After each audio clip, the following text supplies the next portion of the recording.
నమస్తే, welcome to our channel. నేను సౌజన్య. జగన్మోహన్ రెడ్డి గారు ఈరోజు ఒక మాట అంటే రేపు ఒక మాట, ఎల్లుండి ఇంకొక మాట. అసలు రోజు రోజుకి మాటలు ఆయనవి మారిపోతూనే ఉన్నాయి, ఆయన ఆలోచనలు కూడా మారిపోతూనే ఉన్నాయి. మొదటి నుంచి కూడా నగర్ నుంచి రోజాని పోటీ చేయిస్తాము, టికెట్ ఇస్తాము అనుకున్న వ్యక్తి ఆల్ ఆఫ్ సడన్గా ఇప్పుడేమో ఆయన రోజాకి టికెట్ లేదు, ఒంగోలు ఎంపీగా ఆమెని పోటీ చేయించాలనేటువంటి ఆలోచనలో ఉన్నారన్నట్టుగా వార్తలు వినిపించాయి. ఇప్పుడు అది కూడా లేదు, స్క్రీన్ మీదకి ఆయన ఇంకొక పర్సన్ పేరు తీసుకొస్తున్నారు. సో అంటే ఇప్పుడు ఫైనల్లీ రోజాకి టికెట్ లేనట్టేనా ఈసారి? అసలు ఏంటి ఇది, ఎంతవరకు వాస్తవం? జగన్మోహన్ రెడ్డి అసలు ఏం చేయాలనుకుంటున్నారు? ఈ అంశానికి సంబంధించి మనతో మాట్లాడడానికి, వారి విశ్లేషణని మనతో పంచుకోవడానికి ఈరోజు మనతో పాటు ఉన్నారు సీనియర్ జర్నలిస్ట్ డివిఎస్ గారు ఉన్నారు. వారితో మాట్లాడదాం. నమస్తే అండి. నమస్తే. జగన్మోహన్ రెడ్డి ఆలోచన మారుతుందా, లేకపోతే ఆయన్ని గైడ్ చేసే వాళ్ళ ఆలోచన మారుతుందో అర్థం కావట్లేదు. ఆయన రోజుకు ఒక మాట మారుస్తున్నారు. మొదటి నుంచి కూడా నగర్ నుంచి రోజాని పోటీ చేయిస్తాము అని చెప్పి అన్న వ్యక్తి నగర్ నుంచి కాదు, ఒంగోలు ఎంపీగా ఆమెకు ఛాన్స్ ఇస్తా ఉన్నారు. ఇప్పుడు అది కూడా కాదు. సో ఆ ప్లేస్లోకి ఇంకొక వ్యక్తి వచ్చారు, చెవిరెడ్డి భాస్కర్ రెడ్డి అన్నట్టు పేరు వినిపిస్తుంది. సో వీటిలో ఎంతవరకు వాస్తవం? అసలు ఎందుకు జగన్మోహన్ రెడ్డి ఇన్ని రకాలుగా మాటలు మారుస్తున్నారు, ఆలోచనలు మారిపోతున్నాయి, వేరే వాళ్ళు మారుస్తున్నారు? అసలు ఏం జరుగుతుంది ఆయనకి సంబంధించి? ఏమై ఉండొచ్చు అంటారు? అంటే రోజాకు జగన్మోహన్ రెడ్డి జలకిచ్చాడా, లేకపోతే జగన్కే రోజా జలకిస్తుందా? అంటే వైస్ వర్స అన్నమాట. ఇప్పుడు టికెట్టు ఆయన ఇవ్వకపోతే, అసెంబ్లీ టికెట్ ఇవ్వకపోతే ఈమెకి ఒక 10-20 కోట్లు మిగిలినట్టు, ఎటు ఓడిపోయేది. కాబట్టి పార్లమెంట్ టికెట్ ఇవ్వకపోతే 100 కోట్లు మిగిలినట్టు రోజాకి. అంటే ఒకట్లే, రోజాకి టికెట్ ఇచ్చిన ఖర్చు ఏం కాదు, ఆమెకి ఇంకా బయట వసూళ్ళు వస్తాయి. ఏది మామూలు విరాళాలు వెల్లువెత్తుతాయి అన్నమాట. వీళ్ళందరికీ కూడా అదే. చెవిరెడ్డి భాస్కర్ రెడ్డికి టికెట్ అంటున్నారు, ఏది పార్లమెంట్. అక్కడేదో నడుస్తుంది ఒంగోలు పార్లమెంట్ ఇష్యూలో.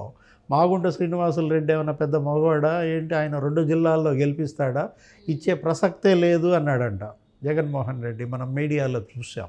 బాలినేనేమో పట్టుబడుతున్నాడు, ఏంటి మాగుంటకే సీట్ ఇవ్వాలి ఎంపీగా. అతని వల్ల, ఆ కుటుంబంకు ఉన్నటువంటి గుడ్ విల్ వల్ల దాని ఇంపాక్ట్ 2 జిల్లాల్లో పడుతుంది. నెల్లూరు, ప్రకాశం జిల్లాల్లో మనకి వైసీపీకి బాగా అక్కడ స్వీప్ చేసే అవకాశం ఉంది. కాబట్టి ఆయనకే ఇవ్వాలని పట్టుబడుతున్నాడు బాలినేని. ఇప్పుడు బాలినేని పట్టు మరి విడుస్తాడా, జగన్మోహన్ రెడ్డి పంతం నెగ్గించుకుంటాడా, మనం చూడాలా. ఆల్రెడీ బాలినేని ఇప్పుడు మొన్న ఒక రోజు సీఎం గేటు దాకా వచ్చినాడు, వెనక తిరిగి వెళ్ళిపోయాడంట. నిన్న లోపలికి వచ్చినాడు, మళ్ళీ ఇంకోసారి సీరియస్ వార్నింగ్ ఇస్తే మాగుంటకు నేను పోటీ చేస్తా, లేకపోతే మాగుంట చేయడు, నేను చేయను, మా దారి మేము చూసుకుంటామని తెలుగుదేశంలోకి వెళ్ళిపోతామనో ఏదో మొత్తానికి చెప్పినట్టున్నాడు. ఆల్రెడీ మాగుంట శ్రీనివాసులు రెడ్డి తెలుగుదేశం వాళ్ళతో టచ్లో ఉన్నాడు, సంప్రదింపులు కూడా జరిగాయి అంటున్నారు. ఏదైనా జగన్మోహన్ రెడ్డి జుట్టు బీక్కుంటున్నాడు. ఆయనకి వాళ్ళ అభ్యర్థులు దొరకట్లేదు. వరుస పెట్టి 5 ఎంపీలు కాడి కింద పడేశారు. మచిలీపట్నం వల్లభనేని బాలశౌరితో బిగినైంది. ఏంటి, బాలశౌరి రేవంత్ రెడ్డి ఏదో ముఖ్యమంత్రి అయిన సందర్భంగా ఢిల్లీలో ఏదో పార్టీ ఇచ్చాడని ఆ డిన్నర్కి వెళ్ళినందుకు బీఫామ్ రేవంత్ దగ్గర తెచ్చుకో అన్నాడంట.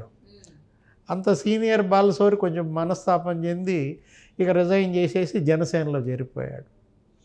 సేమ్ ఎపిసోడు నరసరావుపేట లావు కృష్ణదేవరాయలు. అక్కడ పల్నాడులో ఉన్న వైసీపీ ఎమ్మెల్యేలంతా ఆయనే కావాలి అని పట్టుబట్టారు. కృష్ణదేవరాయలు కంటెస్ట్ చేస్తేనే మేము గెలుస్తామన్న దీంట్లో ఉంటే సేమ్ అదే మళ్ళీ రిపీట్. ఏం కృష్ణదేవరాయలు ఏమంత గొప్ప పుడింగా, అతను మిమ్మల్ని గెలిపించేది ఏంది, ఎవరైనా నా వాళ్ళే గెలవాలా అనే ఒక ధోరణితో అతను కొంత నిర్లక్ష్యమైన సమాధానాలు. కృష్ణదేవరాయలు కూడా మనస్తాపం చెంది అతను తెలుగుదేశంలో చేరిపోయాడు. డాక్టర్ సంజీవ్ కుమార్ ఒక ఎంపీ, ఎక్కడ, కర్నూలు. ఆయనకు అసలు 5 ఏళ్లలో 2 సార్లు అంటే సీఎం అపాయింట్మెంట్ ఇచ్చింది.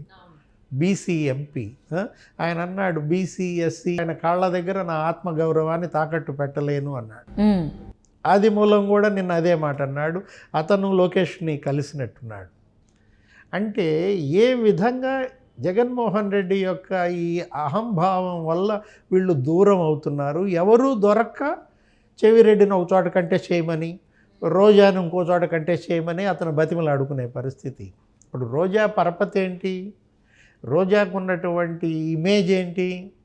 ఆమె 2 సార్లు ఇవాళ గెలిచింది నగరి నుంచి. ఒకసారి జస్ట్ చావు తప్పి కన్నులొట్టపోయి గెలిచింది. ఎంత? 780 ఓట్లు. 780 ఓట్లతో గెలుప. రెండోసారి ఎంతటితో గెలిచింది? 2700 ఓట్లతో గెలిచింది. 2700 ఓట్లు అంటే చాలా స్వల్పమైన మెజారిటీ, జస్ట్ గట్టెక్కిందనమాట. వ్యతిరేకత తీవ్రంగా ఉంది రోజా పైన. ఎన్నడూ లేనిది ఆమె ఏంటి, ఏపీ ఐఐసి చైర్మన్గా, మినిస్టర్గా, టూరిజం డిపార్ట్మెంట్ తరఫున తీవ్రమైన అవినీతి అభియోగాలు వచ్చాయి. ఎమ్మెల్యేగా తీవ్రమైన అవినీతి అభియోగాలు వచ్చాయి. అక్కడ పుత్తూరు మున్సిపల్ కౌన్సిలర్ ఎవరో నా దగ్గర 70 లక్షలు తీసుకున్నాడు రోజా తమ్ముడు, పుత్తూరు మున్సిపల్ చైర్మన్ ఇస్తానని చెప్పి ఆమె ఆ సాక్ష్యాలతో సహా చూపించింది. ఏంటి? ఆ వీడియోలతో సహా. అతను ఎవరో సత్య అనేవాడికి 40 లక్షలు ఇచ్చాను, నా డబ్బు నాకు ఇవ్వండి, లేకపోతే నాకు చెప్పిన పదవి ఇవ్వండి, పదవి ఎటు ఇక టైం అయిపోయింది కాబట్టి నా డబ్బు నాకు తిరిగి ఇవ్వమని చెప్పి ఆమె కాల్ చేస్తాను. షర్మిల ఏమో ఇది, రోజా ఏమంటుంది, ఎక్కడికి ముడి పెడుతోంది? భువనేశ్వరి కౌన్సిలర్ చేసినటువంటి ఆరోపణలకు సమాధానం చెప్పకుండా జగన్మోహన్ రెడ్డిని ఆయన చెల్లి కూడా తిడుతుందిలే. భువనేశ్వర్ నన్ను తిడతానికి ఏముంది కౌన్సిలరు అంటే, ఒక రకంగా జగన్మోహన్ రెడ్డి నోరు కూడా ముంచే ప్రయత్నం. ఎంత గడుసు నేతో చూడు మరి రోజా. అంటే ఏంటి, జగన్మోహన్ రెడ్డి కనుక నిన్ను పిలిచి, రోజా ఏంటి నీ మీద అమ్మాయి 70 లక్షలు తీసుకున్నావంటే అని అడిగితే, నీ చెల్లి నీ మీద చేస్తున్న అవినీతి ఆరోపణల సంగతి ముందు నువ్వు చూసుకో అని ఇండైరెక్ట్గా జగన్కే ఝలక్కిచ్చింది. అందుకే అతను రోజా చీటీ చించేస్తున్నాడు. ఎంపీగా వదులుచుకోవాలని చూశాడు. ఎంపీగా నేను ససేమరా అంటోంది. ఇప్పుడు మరి నగరి ఎలా ఖాళీ చేయించాలా? బలవంతంగా రోజాను ఎలా బయటికి పంపాలా? నెక్స్ట్ ఇచ్చేది ఏంటయ్యా అంటే, నువ్వు స్టార్ క్యాంపెయినర్వి, రాష్ట్రం మొత్తం తిరగాల. ఇవాళ నాకు తల్లి చెల్లి మరి వాళ్ళు కూడా ప్రచారానికి వస్తారని లేదు కదా. షర్మిల కాంగ్రెస్ పార్టీ తరఫున వెళ్ళిపోయి నా మీద ధ్వజమెత్తుతోంది. మరి నువ్వే షర్మిల పాత్ర వహించాలా? కాబట్టి చెల్లి రోజా రాష్ట్ర వ్యాప్త పర్యటనలకు సిద్ధంగా, నాతో పాటు నువ్వు కూడా మొత్తం స్టార్ క్యాంపెయినర్ వైసీపీ తరఫున సుడిగాలి ప్రచారం చేసి రాష్ట్రం మొత్తం తిరిగి వైసీపీ అభ్యర్థులందరినీ గెలిపించాల్సిన బృహత్తర బాధ్యత నీకు ఇస్తున్నా అని జగన్మోహన్ రెడ్డి రేపు తాడేపల్లి ప్యాలెస్కి పిలిచి చెప్తాడు. కౌన్సిల్ పంపిస్తాననో, రాజ్యసభకు పంపిస్తాననో ఏదో కొన్ని బిస్కెట్లు వేయాలని చూస్తాడు. మరి నమ్ముద్దా? ఎందుకంటే జగన్మోహన్ రెడ్డి నైజం వాళ్ళందరికీ తెలుసు. కాకపోతే మరి తప్పదు. ఎందుకని, రోట్లో తలబెట్టినాక రోకటి పోటుకి వెరిచే పరిస్థితి ఉండదు. జగన్మోహన్ రెడ్డి రోట్లో తలబెట్టింది, మరి అతను దేంతో చితకబొడుచు రోకటి పోటుకు వెరుస్తుందా? అవును. సో ఈసారి అయితే రోజాకైతే టికెట్ లేదని అర్థమైపోతుంది. సో ఆవిడ ముందే అన్నారు, ఒకసారి స్టేట్మెంట్ కూడా ఇచ్చారు, ఆయన అమర్నాథ్ కూడా. సో ఇద్దరు కూడా ఒకేసారి స్టేట్మెంట్ ఇచ్చారు, జగనన్న మాకు టికెట్ ఇచ్చినా ఇవ్వకపోయినా ఆయనతోనే కలిసి నడుస్తామని. సో ఫైనల్లీ అదే నిజమవుతుంది. గుడివాడ అమర్నాథ్ కోడిగుడ్డు మంత్రి అంటే విశాఖలో కోడిగుడ్లానే నగర కూడా కోడిగుడ్డ. సో ఇద్దరు కూడా ఒకటేసారి ఇంచుమించుగా స్టేట్మెంట్ ఇచ్చారు, జగనన్న మాకు టికెట్ ఇచ్చినా ఇవ్వకపోయినా ఆయనతోనే కలిసి నడుస్తాము అని. సో వాళ్ళకి ముందే తెలుసు జగన్మోహన్ రెడ్డి వీళ్ళకి టికెట్ కేటాయించడు అనేసి అని. సో వాళ్ళు కూడా అదే కోరుకుంటారు, వాళ్ళు అనుకున్నట్టే జరుగుతోంది, డబ్బులు మిగిల్చుకోవడానికే వాళ్ళు ట్రై చేస్తున్నారు అన్నట్టుగానే ఉంది వాళ్ళ మాటలు అవన్నీ చూస్తుంటే. సో చూద్దామండి అసలు ఏం జరుగుతోంది. ఒంగోలు ఎంపీగా ఈయన చెవిరెడ్డి భాస్కర్ రెడ్డిని నిలబెడతాడా జగన్మోహన్ రెడ్డి, లేదంటే రోజా వస్తారా అనేది చూద్దాం.